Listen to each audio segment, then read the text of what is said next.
The future of startup management lies in spontaneity, reinventing the laws of running a startup to become future-ready. One of the core problems with management, says Rhys Marc Photis, the founder of the management consultancy GPI, is that it manifests itself in the experiences people have gone through as employees and managers themselves. When a startup begins to grow, it needs to put in hierarchical levels and formalize things. When that happens, it is a very natural reaction to then say, oh listen, guys, I had this challenge before in a company when we had to set up a team leadership structure, let me do that, or here is a book that talks about formal structures. The problem Photis alludes to is the same one that the eminent business thinker Gary Hamel points to when he asks, who is managing your company? It seems like a simple question. You might be tempted to answer the CEO or the executive team, writes Hamel in his book The Future of Management. And you would be right, but that would not be the whole truth. Generally, often happening with global businesses, your operations are being managed currently by a lead cadre of long-departed ideologists and practitioners who formed the policies and protocols of modern management. It is their proclamations, reverberating across the years, which invisibly develop the process your corporation allocates devices, sets accounts, distributes power, price elasticity, rewards employees, and addresses decisions. According to Karen Villamoria, founder of Cobra Beer, 8 different P's are the fundamental basics for his business success. He listed them as product, pricing, promotion, placement, people, finance, used for the term finance, passion, and profit. Nowadays, there is so much aid available for businesses, availability of beer testing and supplies, the government provides so much assistance, and there are so many organizations running today that I did not have when I started 25 years ago, Villamoria explains.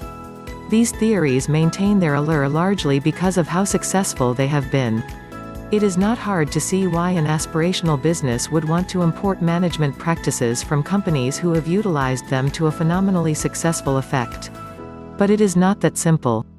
As Hamel explains, like the opposite of the rules of physics, the laws of startup management are neither predestined nor persistent, and the best thing, too, for the provisions of management is now murmuring under the stress of a mass it was never intended to bear. The fact is, says Photis, blindly copy and pasting from corporate environments often, in his experience, have an adverse effect on startups. According to Photis, these problems creep in at the point of letting go, the magical point when a business gets funded or lands a big client and begins to grow rapidly. At that point, the founder has to let go a little because one person cannot simply manage the organization anymore, Photis says. And that is when they start to adopt concepts that are not born from within the business. Organizational development is not much different from personality development. If you take yourself, you do not want someone to come in and tell you how to live your life and tell you how to do things. You figure out what you want to achieve and then you start to develop your own way, and skills on how to live your life. It should be very similar in organizations. The pressure of onboarding new hires and rapid scaling leads to a proclivity for pre-ordained management ideas, says Photis. But then you run the risk of people adhering strictly to just their defined roles and responsibilities.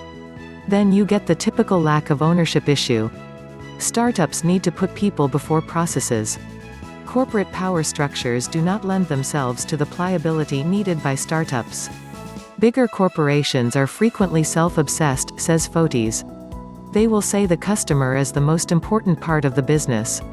But when you speak to them on the telephone, or you deal with their admin departments, then it is either you stick to their processes, or there's no hope. This is a difficult phenomenon to counter because it does call for a measure of bravery. Frequently, employees need to be afforded the chance to engage in constructive nonconformity.